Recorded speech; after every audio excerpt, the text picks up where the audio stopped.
নাহমাদুহু ওয়া নুসাল্লি আলা রাসূলিহিল কারীম, আম্মা বা'দ। সম্মানিত দর্শক শ্রোতা, আজকে আলোচনা করব কি আমল করলে পরে দুনিয়াবী চিন্তা এবং পেরেশানি থেকে আমরা মুক্ত থাকব। নবী করিম সাল্লাল্লাহু আলাইহি ওয়াসাল্লাম দুনিয়াবী চিন্তা এবং পেরেশানি থেকে মুক্তির একটি উপায় বলে গিয়েছেন।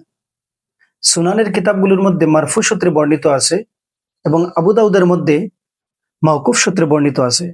নবী করিম সাল্লাল্লাহু আলাইহি ওয়াসাল্লাম বলেন, কোনো ব্যক্তি যদি সকাল সন্ধ্যা ৭ বার করে এই দোয়াটি পাঠ করে, তাহলে আল্লাহ পাক তার জীবনের দুনিয়াবী যত চিন্তা এবং পেরেশানি আছে সেটা দূর করে দেবেন। কারণ আমরা মানুষ, দুনিয়ার সমস্ত চিন্তা ফিকির আমাদেরকে সর্বদা ঘিরে রাখে। এজন্য আসেন, কি আমল করলে পরে আমরা দুনিয়াবী চিন্তা এবং পেরেশানি থেকে মুক্তি থাক।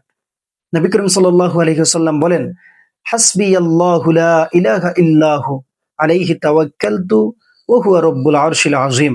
কোন ব্যক্তি যদি প্রতিদিন সকাল সন্ধ্যা ৭ বার করে এই দোয়াটি পাঠ করে, আল্লাহ পাক এই আমলের কারণে তার যত দুনিয়াবী চিন্তা এবং পেরেশানি আছে সেটা থেকে সে মুক্তি পেয়ে যাবে ইনশাআল্লাহ।